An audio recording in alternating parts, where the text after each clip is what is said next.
Good morning and welcome back to channel student. तो आज हम लोग करने वाले हैं क्लास 8 का जो जैक फर्स्ट टर्म आप लोगों का एग्ज़ाम हुआ है उसी का साइंस का आंसर की करेंगे।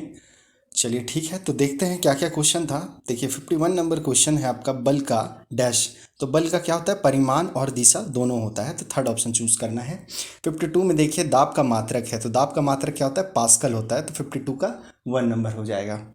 उसके बाद आगे देखिए 53 नंबर में है आवृत्ति का मात्रक है। आवृत्ति का मात्रक क्या होता है, तो हर्ट्ज होता है, ठीक है। 53 का थर्ड नंबर हो जाएगा। 54 में देखिए ध्वनि संचरित हो सकती है, तो किससे ध्वनि संचरित हो सकती है, तो ठोस द्रव तथा गैसों में, ठीक है। तो 54 का 4 नंबर हो जाएगा। 55 में देखिए बल क्या कर सकता है, तो बल इनमें से सभी कार्य कर सकता है, फोर्थ ऑप्शन चूज कर लीजिएगा। वो गति को भी बढ़ाता है, गति को घटाता भी है और वस्तु का आकार भी बदल देता है। 56 नंबर क्वेश्चन है कि कुएं से पानी खींचना कैसा बल है, तो देखिए इसका ऑप्शन फर्स्ट वाला सही हो जाएगा आपका। कुएं से पानी खींचना आकर्षण बल है, ठीक है। उसके बाद आपका सेकंड नंबर देखिए 57 नंबर क्वेश्चन है कि भार का मात्रक क्या होगा, तो भार का मात्रक फर्स्ट ऑप्शन हो जाएगा न्यूटन, ठीक है। उसके बाद 58 नंबर क्वेश्चन, आपतन कोण परावर्तन कोण के बराबर होता है, तो ये देखिए फर्स्ट ऑप्शन सही हो जाएगा, सदैव, मतलब आपतन कोण परावर्तन कोण के सदैव बराबर होता है।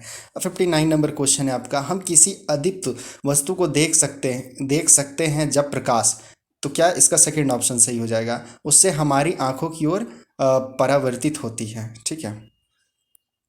60 नंबर क्वेश्चन, नेत्र का वह भाग जो उसमें इसमें प्रवेश करने वाले प्रकाश को नियंत्रित करता है उसे कहते हैं, तो उसे क्या कहते हैं, आइरिस कहते हैं, ठीक है। 60 का फर्स्ट नंबर हो जाएगा। 61 का देखिए इनमें से कौन विद्युत धारा का सुचालक है, तो विद्युत धारा का सुचालक इसमें से पीतल हो जाएगा, ठीक है, फोर्थ ऑप्शन। अब 61 के बाद देखिए 62 में विद्युत धारा उत्पन्न करता है, तो विद्युत धारा क्या उत्पन्न करता है, तो देखिए इसका आंसर हो जाएगा ऑप्शन है आपका केवल उसमें प्रभाव, केवल रासायनिक प्रभाव, चुंबकीय प्रभाव। तो विद्युत धारा से देखिए चुंबकीय प्रभाव होता है, तो थर्ड ऑप्शन सही हो जाएगा आपका। उसके बाद 63 नंबर क्वेश्चन देखिए, निम्नांकित में कौन सा घोल विद्युत का सुचालक है, तो विद्युत का सुचालक आपका कौन सा हो जाएगा, नींबू का रस्सी हो जाएगा, ठीक है। फर्स्ट ऑप्शन आपका 63 का फर्स्ट ऑप्शन सही है। 64 में देखिए क्वेश्चन है कि निम्नांकित में कौन विद्युत का कुचालक है, तो कुचालक कौन है, तो रबर हो जाएगा, फोर्थ ऑप्शन सही है। तो 65 में देखिए वह अधातु जो विद्युत का सुचालक है, तो अधातु है और विद्युत का सुचालक जो है वो है ग्रेफाइट, ठीक है। 65 पर 2 नंबर हो जाएगा। अब उसके बाद देखिए 66 में है निम्नलिखित में कौन सी धातु सबसे अधिक अभिक्रियाशील है, तो देखिए सोडियम हो जाएगा, 66 का 2 नंबर। 66 के बाद 67 में देखिए एक ईंधन नहीं है, तो मृदा एक ईंधन नहीं है, 67 का 1 नंबर हो जाएगा। 68 में देखिए जंगल में आग किस मौसम में जल्दी लगती है, तो देखिए ग्रीष्म मौसम में, गर्मी के मौसम में, ठीक है, तो 68 का 2 नंबर हो जाएगा। 69 में देखिए दहन के लिए आवश्यक है, दहन के लिए क्या आवश्यक है, तो ऑक्सीजन आवश्यक है, तो 69 का 2 नंबर हो जाएगा। उसके बाद 70 नंबर क्वेश्चन है द्वितीय प्रदूषक है, तो द्वितीय प्रदूषक कौन है, तो सल्फर एवं नाइट्रोजन के अम्ल, तो 70 का 4 नंबर हो जाएगा। 71 में देखिए आदर्श ईंधन के गुण नहीं है, तो देखिए सेकंड महंगा, यानी आदर्श ईंधन महंगा नहीं होना चाहिए, तो सेकंड ऑप्शन सही कर लीजिएगा। 72 में देखिए एरोसॉल किन सूक्ष्म कणों का बादल है, तो देखिए फर्स्ट ऑप्शन मतलब थर्ड ऑप्शन आपका सही हो जाएगा, जिसमें मतलब ठोस कण और तरल कण दोनों, तो इनमें से दोनों जो है फर्स्ट और सेकंड, तो 72 का थर्ड ऑप्शन आप चूज कर लीजिएगा। 73 क्वेश्चन में देखिए आग उत्पन्न करने के लिए आवश्यक है, क्या आवश्यक है, तो देखिए ईंधन वायु उष्मा सब चाहिए, इसीलिए इनमें से सभी हो जाएगा। उसके बाद 74 नंबर में देखिए मोमबत्ती की ज्वाला का कौन सा भाग सबसे गर्म होता है, तो बाह्य भाग सबसे गर्म होता है, ठीक है, तो 74 का फर्स्ट नंबर हो जाएगा।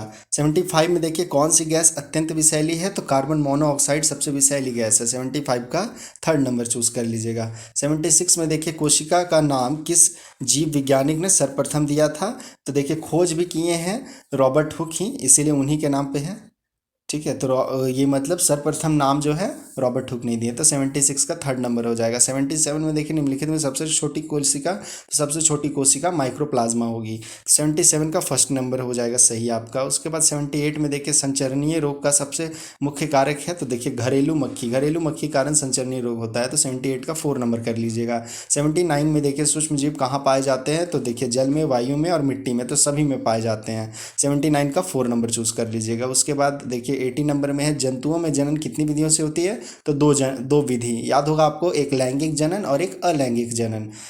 ठीक है, अब उसके बाद 81 में देखिए नर तथा मादा का संलयन क्या कहलाता है, तो देखिए इनमें से आपका कोई भी नहीं हो जाएगा, फोर्थ नंबर ऑप्शन चूज कर लीजिएगा 81 का।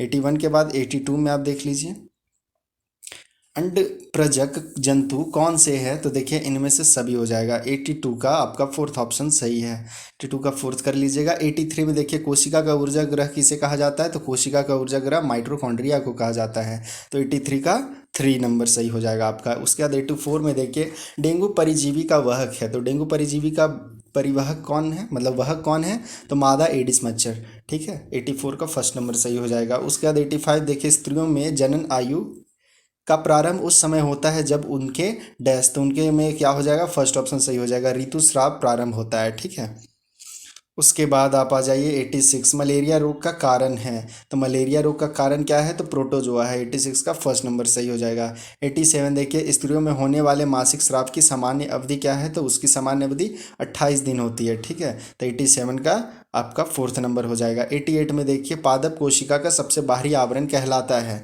तो पादप कोशिका का सबसे बाहरी आवरण क्या कहलाता है, तो कोशिका भित्ति कहलाती है, 88 का 2 नंबर हो जाएगा। 89 का देखिए मुर्गे के बच्चे को क्या कहते हैं, तो मुर्गे के बच्चे को चूजा कहते हैं, 89 का 2 नंबर सही हो जाएगा। उसके बाद 90 देखिए शुक्राणु कैसे होते हैं, तो शुक्राणु देखिए आपके बहुत नहीं है, आप फोर्थ ऑप्शन चूज कर लीजिएगा, छीन। ठीक है, शुक्राणु वो छीन होते हैं एकदम माइक्रोस्कोपिक। उसके बाद 91 देखिए निम्न में से कौन सा आहार किशोरों के लिए सर्वोचित है, तो 91 का देखिए आपका सेकेंड ऑप्शन सही रहेगा, रोटी दाल सब्जियां। ठीक है, ये आहार सबसे बढ़िया होता है। उसके बाद 92 एड्स किसी संक्रमित व्यक्ति से दूसरे व्यक्ति में किसके जरिए फैल सकता है, तो देखिए वो फैल सकता है रुधिरदान से, रुधिराधान। ठीक है, रुधिराधान से फैल सकता है, मतलब अगर हम लोग ब्लड का जो ट्रांसफ्यूज़न होता है उससे फैलता है, तो 92 का 2 नंबर चूज कर लीजिएगा। 93 में देखिए निम्नलिखित निम्न में से कौन सा प्रतिजैविक है, तो देखिए इसका आंसर हो जाएगा स्ट्रेप्सोमाइसिन। ठीक है, 93 का सेकेंड ऑप्शन। 94 का देखिए ईस्ट का उपयोग निम्न के उत्पादन में होता है, तो किसका उत्पादन के लिए ईस्ट का उपयोग करते हैं, तो अल्कोहल का करते हैं। ठीक है, 94 का 2 नंबर आपका सही हो जाएगा। 94 का 95 देखिए आत्महत्या का थैली कहलाता है, तो आत्महत्या का थैली कौन कहलाता है, तो लाइसोसोम कहलाता है। उसके बाद 96 नंबर देखिए लड़कियों की अंतस्रावी ग्रंथियों से हार्मोन उत्सर्जित होती है, उस हार्मोन को क्या कहते हैं, तो उस हार्मोन का नाम है स्ट्रोजन। ठीक है, स्ट्रोजन हो जाएगा 96 का। अब आप लोग हम मुझे कमेंट करेंगे कि लड़कों का जो ग्रंथि से जो हार्मोन स्रावित होता है उसको क्या कहते हैं, फटाफट आप लोग कमेंट करेंगे। चलिए अब 97 देखते हैं कि दूध को दही में बदलने वाला सूक्ष्म जीव है, तो कौन बदलता है, तो देखिए लैक्टोबैसिलस है ना, लैक्टोबैसिलस। 97 का 4 नंबर हो जाएगा। 98 प्रोटीन निर्माण का संश्लेषण होता है, तो कहाँ होता है, तो राइबोसोम में होता है, 98 का 2 नंबर सही हो जाएगा। उसके बाद आ जाइए 99 नंबर। 99 नंबर में है निम्न में से कौन जीवाणु जनित रोग है, तो क्षय रोग। ठीक है, इंग्लिश में देखिए टर्बुक्लोसिस, जिसको शॉर्ट में टीबी भी कहते हैं। उसके बाद 100 नंबर क्वेश्चन है कि हार्मोन क्या है, हार्मोन क्या होता है, एक रासायनिक पदार्थ है। ठीक है, याद रखिएगा रासायनिक पदार्थ है। चलिए तो साइंस का हो गया, अब देख लेते लास्ट क्या बचा है, उसको भी फटाक से कंप्लीट कर लेते हैं। और वीडियो आप लोग के लिए हेल्पफुल रहा है तो वीडियो को लाइक शेयर जरूर करें, साथ ही चैनल को सब्सक्राइब कर दें। तो फिर मिलते हैं हम लोग नेक्स्ट वीडियो में, तब तक के लिए बाय एंड टेक केयर।